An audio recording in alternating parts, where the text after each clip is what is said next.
Gravitas, powered by Skoda, made of smart imagination. Who will lead this new war on terror? It's still too early to say, but I can tell you who shouldn't lead this war. Joe Biden. He couldn't manage an evacuation, so war certainly seems too much. The president's approval ratings are falling faster than Kabul. His allies are questioning his decisions. What does Joe Biden do? Hold a press conference from every room at the White House. The same script, the same excuses, just different emotions. The latest was on Tuesday.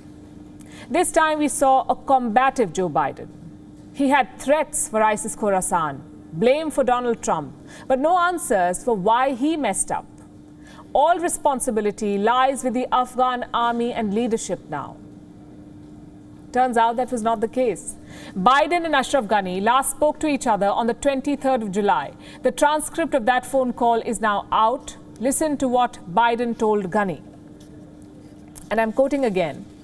This is Joe Biden telling Ashraf Ghani, the perception around the world and in parts of Afghanistan, I believe, is that things are not going well in terms of the fight against the Taliban, and there is a need, whether it is true or not, there is a need to project a different picture. Sounds like a smoking gun to me. Biden knew that the tide was changing. He knew that people were expecting the Taliban to win. And what did he do? Order some PR work. Project a different picture, whether true or not, he says. Joe Biden's words. He was busy managing perception. While the Taliban were running over Afghanistan. There's more from the phone call. We are also going to continue to make sure your Air Force is capable of continuing to fly and provide air support. This was Joe Biden telling a complete lie. Most US contractors left Afghanistan after July 1st. They were based in the Bagram airfield. And once Bagram was handed over, they left. Imagine if your teacher disappeared a week before your exam. You would feel helpless.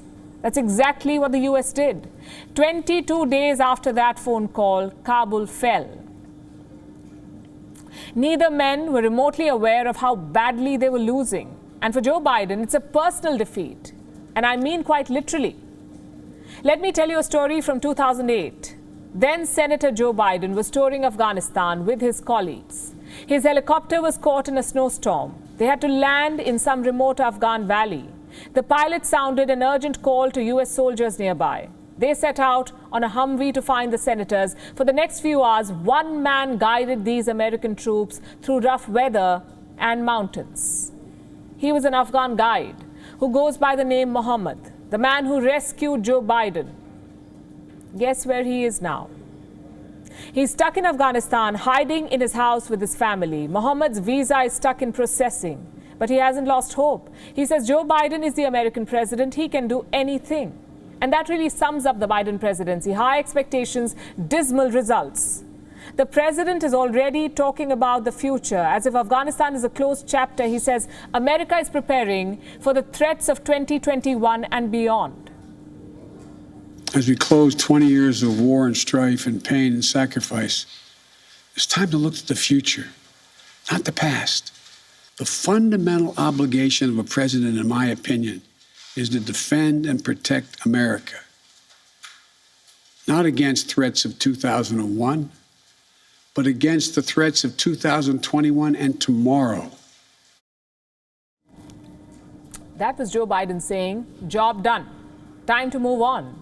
Well, easy for him to say that. Biden promised to hunt ISIS Khorasan terrorists to the end of the earth. But he had no words for Afghan women or his own allies stuck in Afghanistan. Apparently, that's up to the Taliban.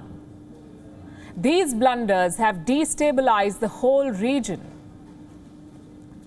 A new wave of terror is rising from Afghanistan. Unfortunately, the world cannot hold Biden or his team accountable. Only America can. 90 US veterans are calling for Pentagon Chief Lloyd Austin and top General Mark Milley to resign. They argue that Austin and Milley should have advised against the withdrawal. But the blame does not stop with the military. What about the Secretary of State, Antony Blinken? He failed to evacuate coalition allies. His State Department could not speed up visas for Afghan refugees. Republicans want him to resign or face impeachment. But let's be real here. When was the last time American leaders accepted responsibility for anything? Take the Iraq invasion, for instance. It's been 18 years. We are still waiting for those nuclear weapons, those weapons of mass destruction, as they call them. Joe Biden is no different. Neither will he admit his mistakes, nor make amends for them. WION is now available in your country. Download the app now and get all the news on the move. Gravitas, powered by Skoda, made of smart imagination.